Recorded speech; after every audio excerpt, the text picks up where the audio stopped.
Hello, my name is EB Kerby, and I'm here with Mr. Brewster.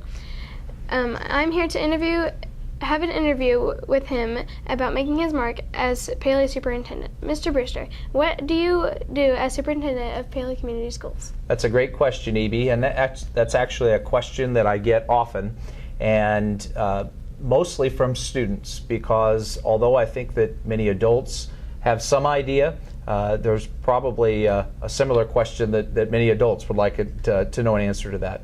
But first, before I give you an answer to that, I want to welcome you to the Superintendent's office and appreciate the opportunity to be interviewed and to share my thoughts and goals in my role as Superintendent. So to answer your question, what a superintendent does on a daily basis differs depending upon the time of year and depending upon what we're trying to accomplish in that time of year. For example, coming into the start of this school year, we were beginning to work on our budget for the 2014 fiscal year, and that includes working on transportation costs and as well as curriculum resources, staffing, teacher salaries and benefits and those sorts of things.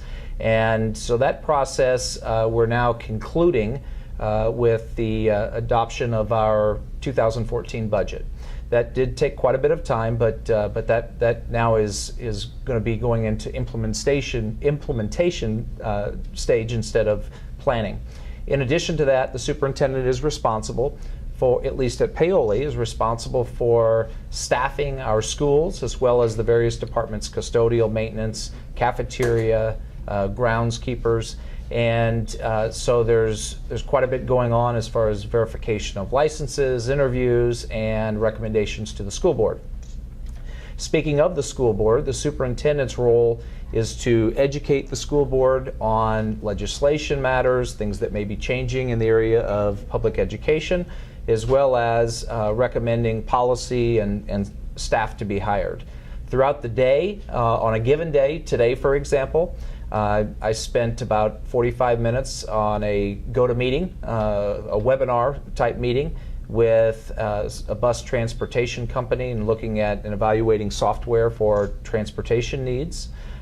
Returned some phone calls to a couple of other school corporations and dealing with student enrollment and their place of residence, which affects funding, and have also talked to the principals a couple of times about ongoing matters that they need advised on. And throughout the day, I will make contact with several adults, but only a few students until I get out into the buildings and make my way around the building, which is why you see me throughout the buildings relatively often, because I am trying to make contact with teachers and students as well. Have you made any changes since starting? Oh boy. Well, you know, to answer that question, yes. Just having a new person in the position of superintendent is a change in and of itself. But the most notable changes to this point have been related to communication and how we communicate to the staff, as well as how the staff communicates their needs or any requests. For example, when our staff had a need that may have related to a maintenance item. For example, they've got something wrong with their door handle going into their classroom, or there's a leaky faucet in the bathroom. That would require some communication through 2 or 3 different people, hoping that the right message gets to the maintenance department.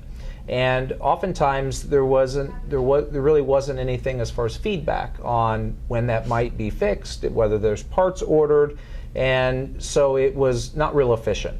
And so that's one area, not only with maintenance, but in other areas where we have used technology to make that process more efficient, to make it more transparent. So Evie, if you're a teacher, Ms. Kerby would log in on the computer and put in her needs and click submit, and that would then be visible not only to you, but also to all other staff and the maintenance department. And if something is ordered, they'll note that on there, you'll see it, and when it's completed, you'll see that as well.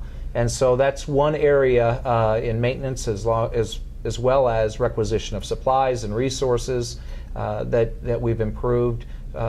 to be more efficient, and that's one of the things we're trying to do in many areas.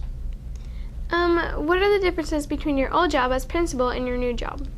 Well, there are some similarities, but the greatest differences relate to who I come in contact with and what I'm working on a daily basis.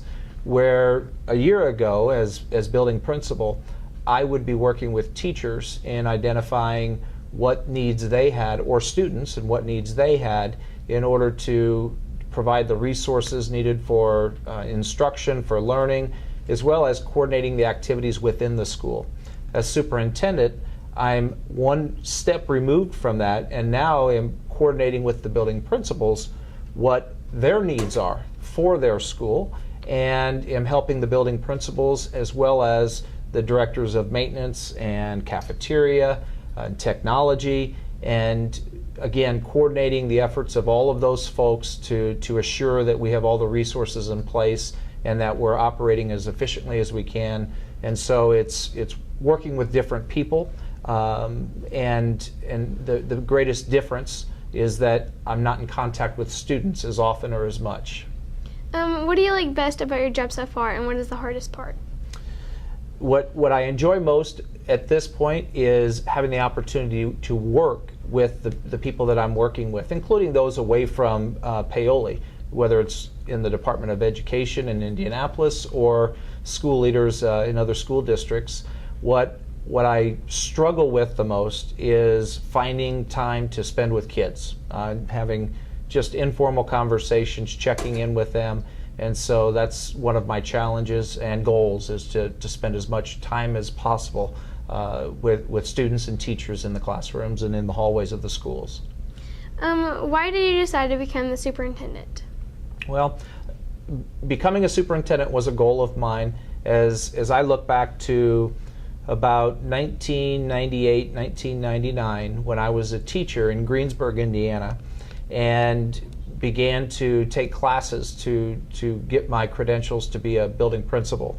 I knew at that point, going through that process, that I was very interested in being a superintendent at some point. Again, that's been many years ago. We're talking about 15 years ago.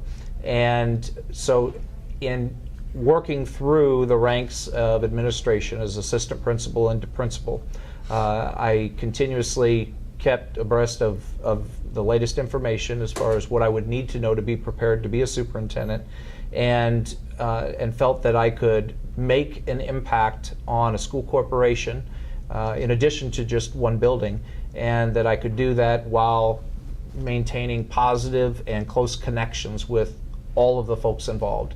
And if I didn't think that I'd be able to do that, I wouldn't have been interested in being a superintendent, because that's one of my favorite parts about being in education. But that kind of gives you an idea of how that came about. How do you hope to make a difference in Paoli schools? Well, the biggest difference that I hope to make in the next, let's say, 12 months is that teachers and parents and students and all what we'll refer to as stakeholders, community members, administration, that everyone involved with or connected to Paoli Community Schools, or the community in general, that we be much more transparent. In other words, that we see what's going on, we know what's going on, we know the decisions that are made and who's making them and why those decisions are made. And that comes from positive and effective communication, whether it's in the newspaper, through interviews like this, and to give everyone involved a voice, because when students have a voice and they're able to contribute to discussion, we get a perspective that otherwise we'd be missing. And when we miss that perspective, we make decisions that we may learn later weren't the best decisions. And so having all the folks who should have a voice have that voice is going to be very important. And so I do hope to get more people involved in discussion and collaboration regarding the schools and the decisions that are made. What is one thing you'd like Paoli to know about our schools and what you have planned for the future? Well, the number one thing that I hear from current students, from former students and parents, people who have even moved away from Paoli but yet still send emails or make phone calls, is that the people in Paoli and people involved in the schools are embracing, that they include newcomers, whether it's new students or families, new teachers, and that seems to be echoed throughout the community, that Paoli is close-knit. It is a small community, but folks like myself and our family, for example, when we moved to town, not having any connections to Paoli, that regardless of where you come from and whether you're from Paoli or not, everyone has an opportunity to be a part of the school corporation and to contribute and hopefully make things better. And so that we're one big, hopefully most of the time, happy family. And so that's one of the great things about that Paoli. That not that other communities aren't that way, but Paoli is unique in that people can be in that close-knit school family in a relatively short time. And as far as in the future, what I hope to continue to share and help grow that feeling and inclusiveness. And in the end, my critics are going to be the students of our schools, and they're going to have perspectives after they graduate and look back, and I'm going to be very interested to know how I'm doing as superintendent, not only from your perspective now as a student, but when you're out of school and begin your career and start your own family, your perspective of that whole process is going to be very, very important to me. So I look forward to that. Is there anything else you'd like to mention? I don't think so, but I do thank you and appreciate the time that we spent today, and you're welcome anytime.